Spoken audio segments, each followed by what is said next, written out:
Hello everybody, AP of THG here, and Nathan and I have been so busy recently with keeping up with the channel in our lives that we forgot something.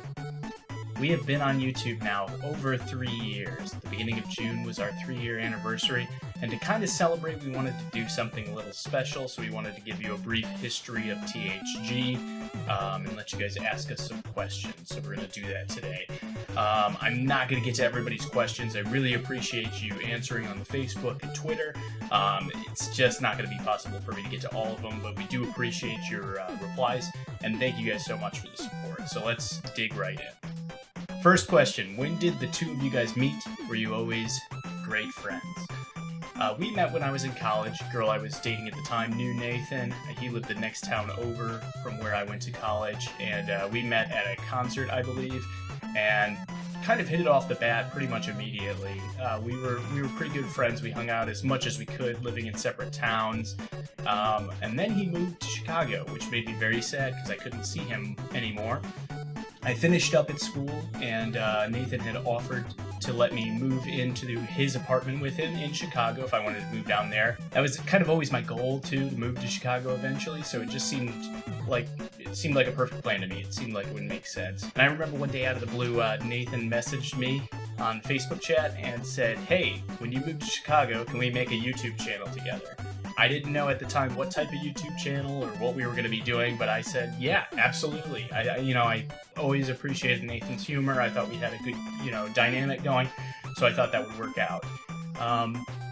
When I moved in initially, we thought we were going to do skits. We thought we were going to do essentially sketch comedy type stuff, but that ended up not really working out as much as we would have liked. We both really were into multiple gaming YouTubers, but we had a mutual admiration and respect of Game Grumps at the time, when it was still Aaron and John. So we thought, that's something we could do. We both like playing games. We both, are pretty funny people, at least we think so. So we decided to try something like that, kind of take what they had started, the foundation they had laid, and give it our own spin and our own personal touch. You'll notice that a lot of the earlier videos do have skits. That was kind of a remnant of trying to make a comedy channel. That was a very short-lived idea, but it kind of really affected the early videos we made. We had a lot of skits, like the Star Fox quotes while pooping, and you can kind of see leftover remnants of that, I guess. From there, we got into game corruption. I can't remember. I think Nathan saw a video on game corruption, and he thought that would be something fun we could do. Initially, we were doing it on our live stream, which we were a lot more active on. We actually took some of the VODs from Twitch and edited them down, and ended up making those into some of those early episodes. Some of the Earthbound episodes specifically, I remember, were recorded that way, and that's why the quality is a little questionable, to say the least. ROM corruption was something that kind of worked for both of our personalities. We're both pretty over the top when it comes to our reactions and stuff. A lot of people think we fake our reactions, but that's just genuinely how we act. That's how we act if we're sitting at home watching a ridiculous movie. It's not something that just happens when we turn the camera on. So that worked pretty well for us, and we put out our first video, which was the Cry the Blood tier, Legend of Zelda, Link to the Past corruptions, and that just kind of took off.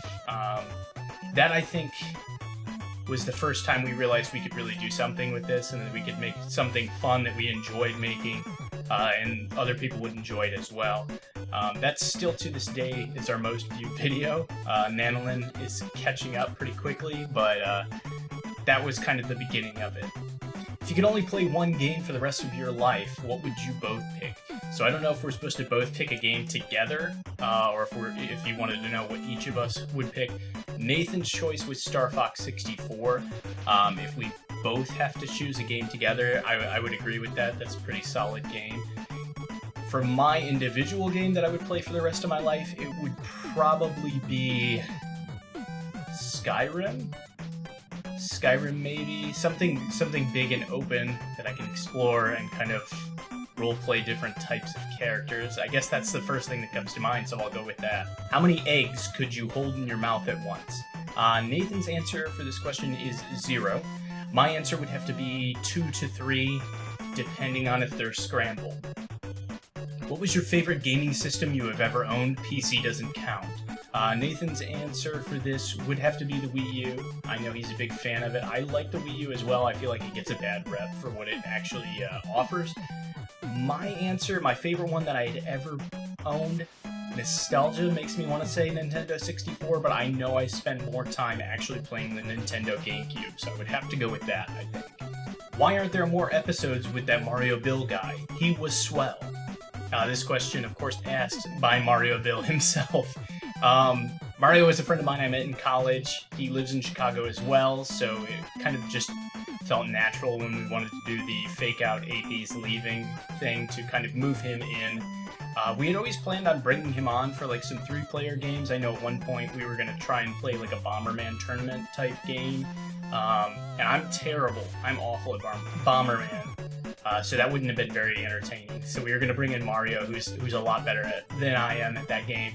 He's also really good at some of the more retro games on like Sega Genesis and the NES. So we were going to let him play and kind of riff with him in a collaborative type format for our Friend Friday video. That didn't end up working out just because we got caught up doing so many other projects that we wanted to get done. And by the time we kind of did have time to collaborate with him, Nathan was moving, so we were kind of in the process of reformatting the whole channel. I would love to have Mario back, though. That may be something I try to collaborate with him on in the future, especially since we both still live in Chicago. So stay tuned for that, I guess. If you guys want it, we can try and get him back. How are you both so handsome? Well, Nathan is a beautiful man. I'm gonna say that's probably his diet. He doesn't eat meat, and he's a vegan as well. So Nathan's got it going on. As for me, it's just a lot of post-process effects. I have a beard now, so there's that, I guess. We got 3 questions that are more or less the same, so I'm going to kind of wrap them all together into one answer. How is the collaborative process different now that you don't live together? How do you guys feel about doing solo Let's Playing compared to co-op, and any plans for co-op Let's Plays in the future? To answer the initial part, the collaborative process is a little bit different now, mostly because we can't directly bounce ideas off of each other. When we both lived together, we were constantly coming up with ideas and running them past each other and, saying, oh, well, that sounds good, but maybe we should try it like this, or, I don't really think that'll fit for our vision of the channel. Now all that communication has to take place on, various internet chats or via Skype. And Nathan and I are more or less on opposite time or sleep schedules at the moment, so it makes it a little more difficult to communicate.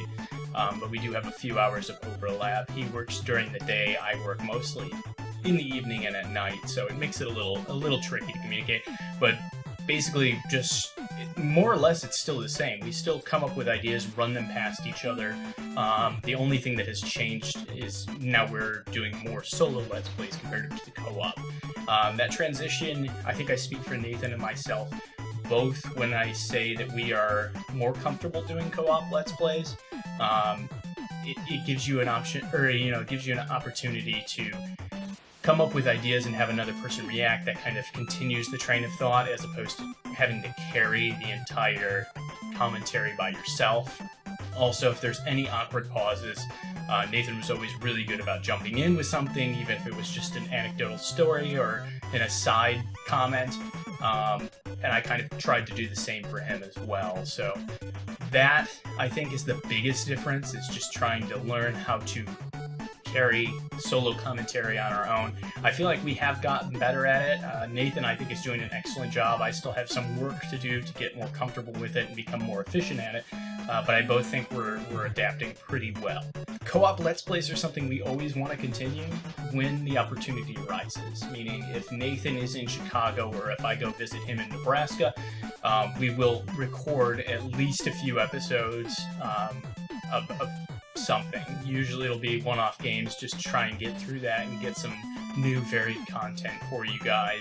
I do miss it a lot. I miss that process. We would always have at least one day a week where we both had the day off, and we would get up kind of early, go get, soda and energy drinks. We were terribly unhealthy back then, but, just get sugared up so you're high in energy for the recording session. Then we would knock out anywhere from like 6 to 10 episodes in a day. I do miss that time and that process, but you know, we're doing the best with what we have available to us right now. What are you guys wearing? I don't know if this was like an aside joke or you asked what we wear when we're recording. Generally, I'll try to... I have all the windows closed and my fan off and my AC off to try and limit background noise. So normally we don't have face cam on our Let's Plays, so I'll typically wear something like this jersey, knocking everything over. Like this jersey. It's not a good look on me, not something that needs to be recorded and put on the internet. So I'll try to do that just to stay a little bit cool. I speak for myself, but I believe this is accurate for Nathan as well. Sometimes when I'm recording, don't wear pants. You don't know if I'm wearing pants right now. You have no idea. See, is that YouTube Live, man? Baby Man versus Jerkin Skeletor. Who would win? I'm gonna quote Nathan here. Baby Man and Vincent Man. So Baby Man. How do you guys record and make videos? I feel like this is something we may touch on in the future if enough people request it, a more in-depth video on how we actually do our recording and our editing process. If we are recording from a console, we both use Elgato HD60 capture devices. If we're recording on PC, we both use OBS to record our gameplay. In my case, I run Audacity in the background to record my my commentary track, and then we use Adobe Premiere Pro to edit it all together and make it as best as we possibly can. So that is all we're going to cover right now, guys. Thank you again so much for all the questions, all the love and support you guys have shown over the past 3 years. We really do appreciate it. Like we've said many times, this is a passion project for us, creating this content that we enjoy and hopefully you enjoy as well. If you do want to support us more, we do have a Patreon. It is a monthly reoccurring donation. Anything $1 or more, every dollar helps. So if you do want to support us and help us be the best channel we can be and support our various side projects and extended content, I know Nathan and I would love to do bigger projects and reviews and long form videos, but as of right now that's just not in the cards. If you did want to support us and help with that, we would greatly appreciate that, but of course it's not necessary. We are ad free now, so we're never going to make you guys pay for the content we give out. Please feel free to tell your friends and family about us if you think that we're something they would enjoy. I know we've gone through a lot of changes during our 3 years here, but I really appreciate those of you who have stuck it out with us, be you new subscriber, be you person who's been here since the early days on Twitch. We really appreciate each and every one of you.